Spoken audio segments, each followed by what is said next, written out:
Betting apps promotion కేసులో విష్ణుప్రియ, రీతూ చౌదరి విచారణ ముగిసింది. ఈ నెల 25న మరోసారి విచారణకు రావాలని నోటీసులు ఇచ్చారు పోలీసులు. విష్ణుప్రియను 10 గంటలు విచారించిన పోలీసులు ఆమె బ్యాంక్ లావాదేవీలు పరిశీలించారు.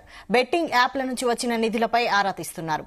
మరోవైపు రీతూ చౌదరిని 6 గంటలు విచారించారు పోలీసులు. విష్ణుప్రియ చెప్తేనే ప్రమోషన్స్ చేశానంటోంది రీతూ. ప్రమోషన్స్ ఎలా చేయాలో కూడా విష్ణు నేర్పించిందని రీతూ చెప్పినట్టు తెలుస్తోంది. మళ్ళీ రమ్మని చెప్పారా? మళ్ళీ విచారణకు ఎప్పుడు రమ్మని చెప్పారు? ఇద్దరిని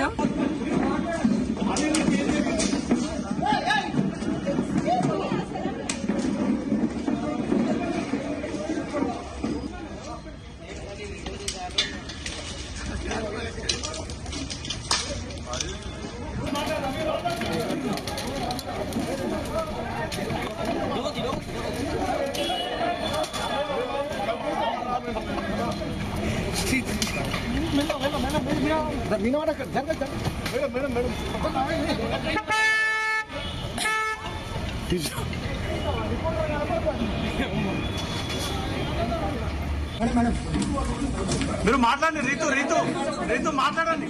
బెట్టింగ్ యాప్స్ ప్రమోషన్ కేసులో విష్ణుప్రియ, రీతూ చౌదరి విచారణ ముగిసింది. ఈ నెల 25న మరోసారి విచారణకు రావాలని నోటీసులు ఇచ్చారు పోలీసులు. విష్ణుప్రియను 10 గంటలు విచారించిన పోలీసులు ఆమె బ్యాంక్ లావాదేవీలు పరిశీలించారు. బెట్టింగ్ యాప్ల నుంచి వచ్చిన నిధులపై ఆరా తీస్తున్నారు. మరోవైపు రీతూ చౌదరిని 6 గంటలు విచారించారు పోలీసులు.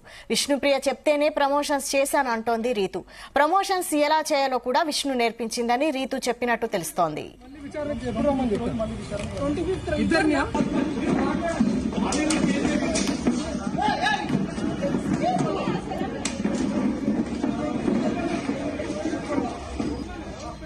దీనిపై మరిన్ని updates crime bureau chief Raviteja అందిస్తారు. రవితేజ, విష్ణుప్రియని 10 గంటలు, రీతూ చౌదరిని 6 గంటల పాటు పంజగుట్ట పోలీసులు విచారించి ఇంతకు ముందే విచారణ ముగియడంతో వాళ్ళు తిరిగి వారి ఇంటికి వెళ్లిపోయినట్టుగా తెలుస్తోంది.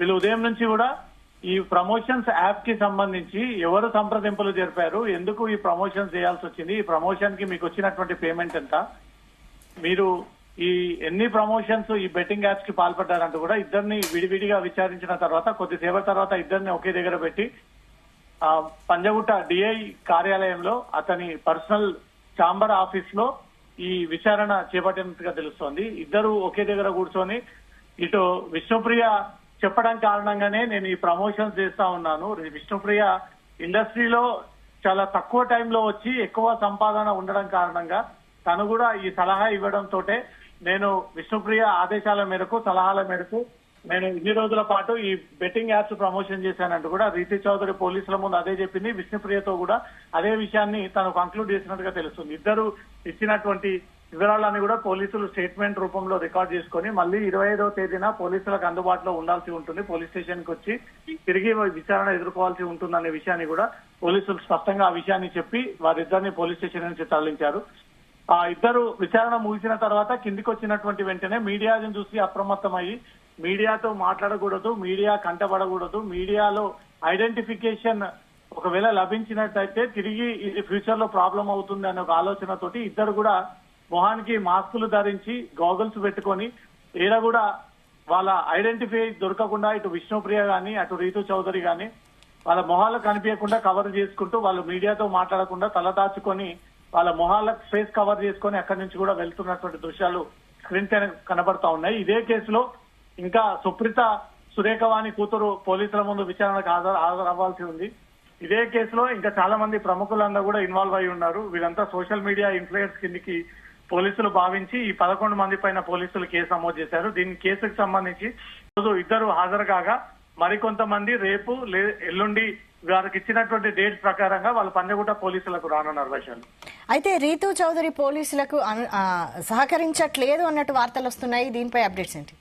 ఉదయం రీతూ చౌదరి, విష్ణుప్రియ ఇద్దరు కూడా కొద్దిసేపటి వరకు పోలీసులకు సహకరించట్లేదు, మీరు సహకరించకపోతే మీపై తీవ్ర ఆరోపణలు వ్యక్తమవుతా ఉన్నాయి కాబట్టి మీరు పైన ఇంకా కొన్ని చట్టం అమలు చేయాల్సి ఉంటుందనే ఒక విషయాన్ని కూడా పోలీసులు తెలియజేయడము, వారు ఏదడిగినా కూడా దానికి సమాధానంగా మేము తెలిసి చేయలేదు, తెలియకుండా చేశాము, దీనికి వివరాలు మా దగ్గర లేవు, ఆ డబ్బులు మేము నేరుగా తీసుకోలేదు, ఆ వ్యక్తులు ఎవరో మాకు తెలియదు అంటూ కూడా సంబంధం లేనటువంటి సమాధానం ఇవ్వడంపై మాత్రం పోలీసులు కొంత సీరియస్ అయ్యి మీరు విచారణకు సహకరించట్లేదు, ఈ విషయాన్ని పోలీసు ఉన్నతాధికారులకు తెలియజేసి మీ పైన మరికొన్ని సెక్షన్స్ ఆల్టర్ చేసి మిమ్మల్ని ఈ కేసులో అరెస్ట్ చేయాల్సి వస్తుంది అనే దానిపై కూడా పోలీసులు ఈ విషయాన్ని వారిద్దరికి తెలియజేయడంతో అప్పుడు ఆ వాస్తవాలను కూడా స్వయంగా వాళ్ళే ఒప్పుకొని మేము బెట్టింగ్ చేయడము వాస్తవమే నిజమే అంటూ మాత్రం ఆ విషయాన్ని వాళ్ళు కంక్లూడ్ చేస్తూ ఒప్పుకున్నట్టుగా తెలుస్తుంది.